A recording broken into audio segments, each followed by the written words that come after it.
आशा workers के समर्थन में उतरी आम आदमी पार्टी, नारेबाजी करते हुए किया प्रदर्शन। उत्तराखंड आशा स्वास्थ्य वर्कर्स ने अपनी 12 सूत्रीय मांगों को लेकर धरना दे रही आशा वर्कर्स को आम आदमी पार्टी ने दिया समर्थन।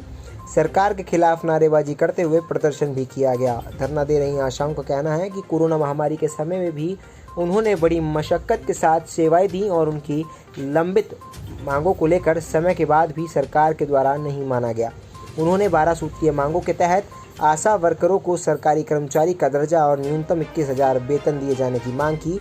जब तक मासिक वेतन कर्मचारी का दर्जा नहीं मिलता तब तक आशाओं को भी आंगनवाड़ी जैसी अन्य स्कीम वर्कर्स की तरह मासिक मानदेय फिक्स किया जाए। करी थी और उसमें हमने सरकार को ज्ञापन भी भिजवाया था कि अगर वो हमारी मांगों को नहीं माना तो हम 2 तारीख से अनिश्चितकालीन हड़ताल पे चले जाएंगे। तो उन्होंने हमने 2 दिन तक उनका वेट करा, हमारे को कोई जवाब नहीं मिला सरकार की तरफ से। तो मजबूर होकर के हमको 2 तारीख से हम तहसील परिषद में कल से धरना दे रहे हैं। और आज ही भाई लोग हमारी, क्या पता इन्होंने कल न्यूज़ में देखा होगा या सुना होगा, तभी हमारी पीड़ा को देखते हुए आज हमारे पास आए। तो हम इनके लिए भी धन्यवाद करते हैं कि जो इन्होंने आज हमारे दर्द को समझाए। हमारी सरकार तो गूंगी बहरी हो चुकी है, जो हमारी 15 साल से जो हमारी परेशानी को नहीं समझ, आज हमें भी मजबूर होकर के सड़कों पे उतरना पड़ रहा है। तो मैं सरकार से यही चाहूंगी कि आप हमारी मांगों को जायज माने और हमारे को जल्दी से जल्दी इस हड़ताल को खत्म करने के लिए हमारा साथ दे। तो हम भी चाहते हैं कि हम काम करें, लेकिन क्या करें, हम भी मजबूर हैं और 2000 में हमारा घर नहीं चल पाता। इस तरीके से हम सरकार को खुद सोचना चाहिए कि क्या आप अपने परिवार को 2000 रुपए में पाल सकते हो? आप अगर पाल सकते तो हम भी आपके साथ हैं, नहीं तो आप हमारी जो मांग है हमारी 21,000 की, आप हमको जल्दी से जल्दी उस जायज मांग को घोषणा करें। और हम भी अपने काम पे लौटना चाहते हैं, क्योंकि हमारी गर्भवती महिलाएं भी हमारे को रोज फोन कर करके कह रही है, दीदी आपके बिना हमें बहुत परेशानी हो रही है। तो सरकार से हम यही विनती चाहते हैं कि आप हमारी मांग को जल्दी से जल्दी पूरा करें। क्या नाम है आपका? मेरा नाम प्रभा चौधरी। ये सरकार निकम्मी हो चुकी है। 3 मुख्यमंत्री तो हमारे कंधे पर, हमारी बहनों के कंधे पर लाद रहे हैं, ये पूरे उत्तराखंड की जनता पर लाद रहे हैं। लेकिन जो इनकी वाजिब मांग है पूरी, अगर कहेंगे डॉक्टर्स के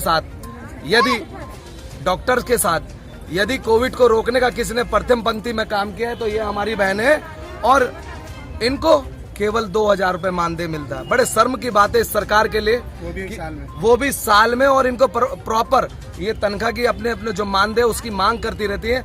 4-4 महीने में, 6-6 महीने में इनको पेमेंट दिया जाता है। तो बड़े शर्म की बात है। इनके लिए कोई अलग से सुविधाएं नहीं है। यदि इन्हें कोई प्रॉब्लम हो जाती है, यानी कोई स्वास्थ्य से संबंधित इन्हें दिक्कत होती है, तो उसके लिए सरकार के पास कोई भी उपचार नहीं, ना इनके लिए कोई फंड बना है। तो हम बिल्कुल इनकी जो वाजिब मांग है 21,000 रुपए मानदेय की, और जो इन्होंने कोरोना में काम किया है उसके लिए अलग से 10,000 रुपए प्रति माह की जो इन्होंने वेतन की मांग की है, हम उसका समर्थन करते हैं। और सरकार 3 मुख्यमंत्री बदल सकती है। पिछले साल अक्टूबर में जब कोविड डाउन जा रहा था और जीडीपी घट रही थी देश की, और कोविड बढ़ रहा था और बेरोजगारी की दर बढ़ रही थी, तो अक्टूबर 2020 में विधायकों ने अपना वेतन 2 गुना से 3 गुना कर लिया, 2,04,000 रुपए कर लिया। तो बड़े शर्म की बात है। उनको ऐसी कौन सी सुविधाएं नहीं है जो नहीं मिल रही हैं, लेकिन हमारी बहनें रोडों पर धूप में, इस कोविड में 2 साल हो चुके हैं। यदि कोविड अगर कंट्रोल है तो पहले कहेंगे कि इनकी वजह से कोविड कंट्रोल है, लेकिन सरकार अपने निकम्मेपन से बाज नहीं आ रही है। विधायक किसके हैं? कांग्रेस के ले लीजिए चाहे बीजेपी के ले लीजिए, एक साथ असेंबली में बिल पास कराते हैं और अपनी तनख्वाह 2 से 3 गुना करा लेते हैं। कौन सा न्याय है? उत्तराखंड की जनता से कौन सा न्याय कर रहे हैं? जल जंगल जमीन हमारे बिकते चले जा रहे हैं, खनन माफिया हावी होते चले जा रहे हैं, शराब के तस्कर हमारे प्रदेश में हावी होते चले जा रहे हैं, और सरकारी कर्मचारी, सरकारी प्रशासनिक अधिकारी मौन हो चुके हैं, निकम्मे हो चुके हैं, सरकार की कठपुतली बन चुके हैं। तो मैं चाहूंगा कि हमारी बहनें तब तक संघर्ष करें जब तक कि इन्हें इनका अधिकार नहीं मिल जाता। और ये सरकार जो गूंगी बेरी सरकार है, जाग ना जाए। हम आपके साथ हैं, चाहे हमें प्रतिदिन आपके साथ धरने पर आकर बैठना पड़े। आपका अधिकार है, आपको न्याय मिलना चाहिए। मैं इतनी बात आप लोगों से कहूंगा कि आप भी माध्यम है, इनकी बात सरकार के कान तक जाए और सरकार कहीं हिले।